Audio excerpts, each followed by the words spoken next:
Hello friends, welcome to UGPG mathematics. अब तक हमने 2018 के पेपर से ring theory, group theory and linear algebra के सारे क्वेश्चन सॉल्व किए हैं और complex analysis, real analysis, matrix space के भी कुछ क्वेश्चन सॉल्व किए हैं। डिस्क्रिप्शन बॉक्स में मैंने लिंक दी है। Now let's come back to this video. आज के वीडियो में हम 2014 में पूछे गए ग्रुप थियरी के सारे क्वेश्चंस देखेंगे। ये सभी क्वेश्चंस मैं ओरली सॉल्व करने वाली हूँ। अगर आपको कोई डाउट है तो आप कमेंट करके पूछ सकते हो। The first question is, if H is any subgroup of a group G and N is a normal subgroup of G, then H intersection N is a normal subgroup of। तो H intersection N किसका normal subgroup है? First option is H, second is N, third is H plus N and fourth is G। ठीक है, तो पहले क्या करते हैं, let us say K is equal to H intersection N for our simplicity. Now we will prove that this K is a normal subgroup of H. ठीक है, तो इसके लिए क्या करेंगे, पहले हम H, take any H from H, then we can see that H K H inverse is a subset of K. So this gives us this K is a normal subgroup of H.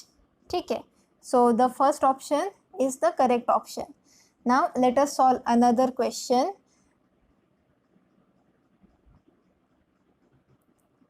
If H is any subgroup of a group G and A and B are any two elements of a group G, then HA is equal to HB. These are the right cosets if and only if the options are, first option is AB is in H, then second is AB inverse is in H, third is A inverse B is in H and fourth is A inverse B inverse is in H. ठीक है, तो हमें क्या दिया है, HA is equal to HB। अब क्या करेंगे, हम B इनवर्स से पोस्ट मल्टीप्लाई करेंगे तो हमें क्या मिलेगा, HA B inverse is equal to H। ठीक है, तो इसका मतलब क्या हुआ, AB inverse is in H।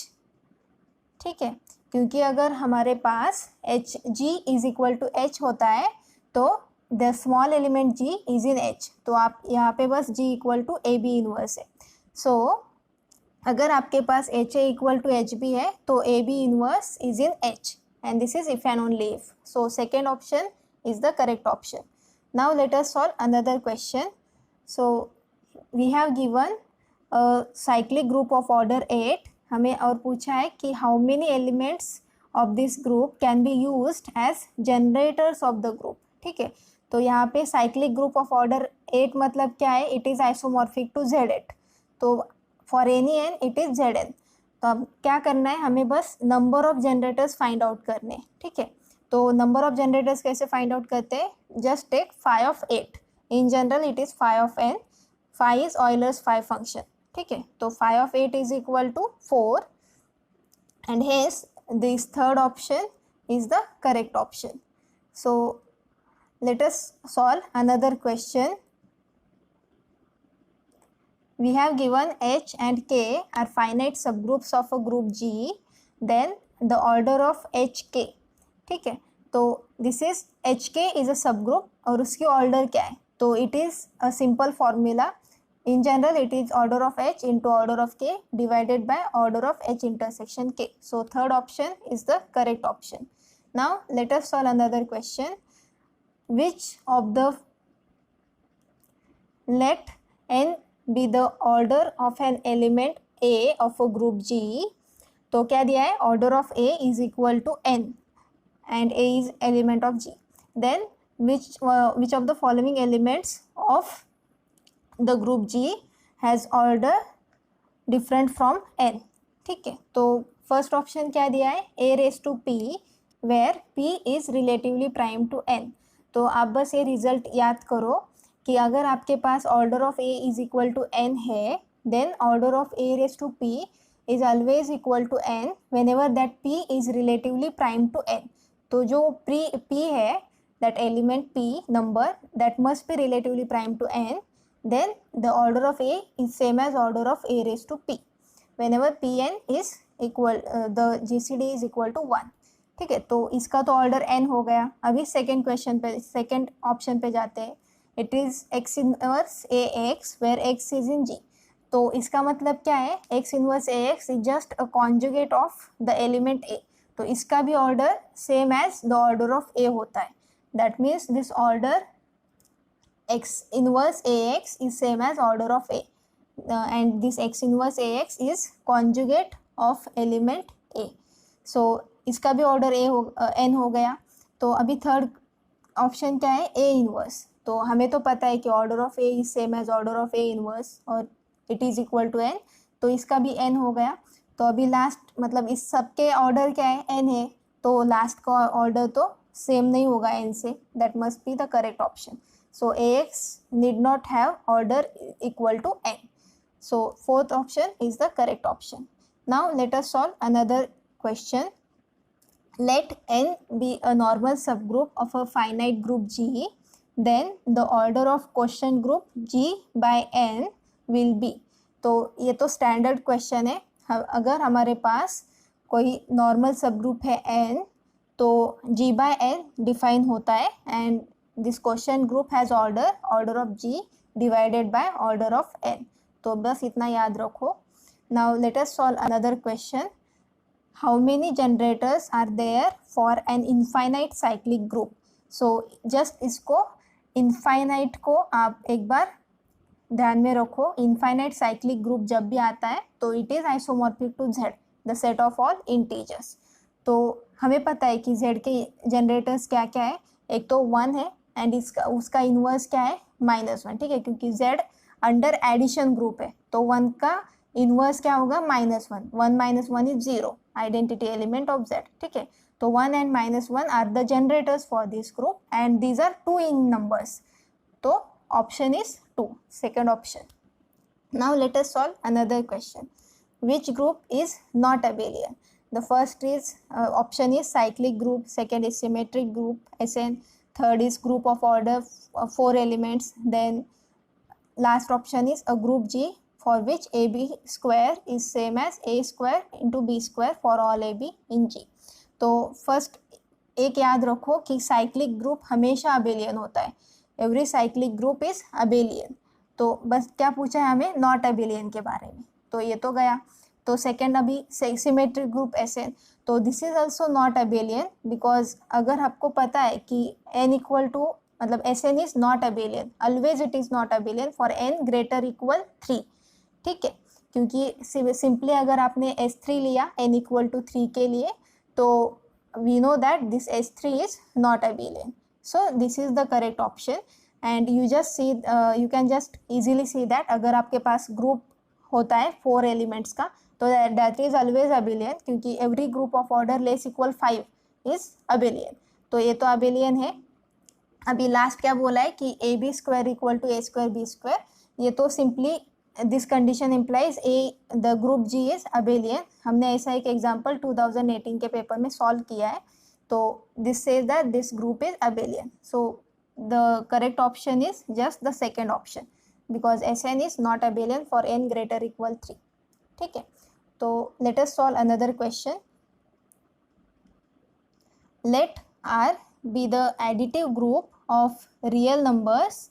That means हमें क्या पता है कि R plus R with respect to the addition is a group and second is R plus. That means you take the positive real numbers, then this is a group with multiplication. ठीक है, तो R plus is group, R plus with multiplication is a group and हमें क्या दिया है कि f is a function from R to R plus which is given by fx is equal to e raised to x for all x in R. ठीक है, तो ये क्या करना है, हमें चेक करना है कि होमोमॉर्फिज्म है क्या, मतलब 1 1 है, उसके साथ ऑन टू भी है. तो ये सारे कंडीशंस दिए हैं ऑप्शंस में. तो आप बस चेक करो कि होमोमॉर्फिज्म है क्या. तो इट इज़ वेरी सिंपल, क्योंकि अगर आपने होमोमॉर्फिज्म की डेफिनेशन देखी तो f of x plus y, क्योंकि ये एडिटिव ग्रुप है ना R जो लेफ्ट साइड का है डोमेन का, it is same as e raise to x plus y and just use the exponential rules. So it is just equal to e raised to x into e raised to y, and this is same as f of x into f of y. ठीक है, अब just note करो कि जो r plus है codomain में, उसका with respect to multiplication वो ग्रुप है. ठीक है, तो जो RHS में है that is f of x into f of y.